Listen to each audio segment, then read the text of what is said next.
Yellampalli project ముంపు బాధితులను ప్రభుత్వం ఆదుకోవాలన్నారు మంచిర్యాల ఎమ్మెల్యే ప్రేమ్ సాగర్ రావు. బీఆర్ఎస్ పాలనలో ఇండ్లు, వ్యవసాయ భూములు కోల్పోయిన బాధితులను పట్టించుకోలేదని ఆరోపించారు. ముంపు ప్రాంతాన్ని గుర్తించి కరకట్ట ఏర్పాటు చేయాలని కోరారు ప్రేమ్ సాగర్ రావు. ఏదైతే మంచిర్యాల నియోజకవర్గానికి సంబంధించి మేము అన్ని రకాల బాధితులమే. ఎల్లంపల్లి ప్రాజెక్టు కట్టి మహాజీపూర్ మండలం నుంచి 12 గ్రామాలు, లక్ష్మీపేట గ్రామాల నుంచి లక్ష్మీపేట మండలం నుంచి 3 గ్రామాలు, 15 గ్రామాలు ముంపు బారిన పడ్డాయి. వాళ్ళు రైతు కూలీలు అయిపోయారు. మాకు ఒక సుక్క నీళ్ళు రాలేదు.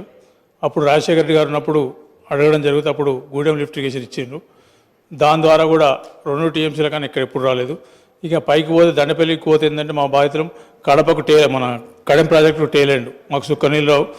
ఉప ముఖ్యమంత్రి గారు పాదయాత్ర చేసినప్పుడు మాట ఇచ్చిండ్రు. మొత్తం మా నియోజకవర్గం మిగిలినాయి 60,000 ఎకరాలు మిగిలినాయి. ఇంకా 2 లిఫ్ట్లు అడిగినాము. వాటికి కొంచెం తొందర చేస్తే అదొకటి, 2 లిఫ్ట్లు ఇస్తే మా మిగతా ఏరియా కూడా అవుతుంది. రెండోది ఏంటంటే ఎల్లంపల్లి ద్వారా బాధితులం ఏమంటే మళ్ళా కాళేశ్వరం ద్వారా కూడా హయ్యెస్ట్ బాధితులమే. కానీ దురదృష్టవశాత్తు పోయిన ప్రభుత్వం ఆ బాధితులను గుర్తించలేదు. ఎల్లంపల్లి ద్వారా ముంపు ప్రాంతాల్లో మంచిర్యాల పట్టణం మునిగిపోయినంత ఎవరు మునిగిపోలే. వర్షాకాలం అంతే మొగుల దిక్కు చూసి అవుతుంది, ఆకాశం దిక్కు చూసి ఎప్పుడు వర్షం పడితే ఎప్పుడు మునిగిపోద్ది అనే పరిస్థితి ఉన్నది. 2022లో దాదాపు 60% పట్టణం మంచినీళ్ళు ఉన్నది. దాదాపు 2 రోజులు 3 రోజులు మంచినీళ్ళు ఉన్నది.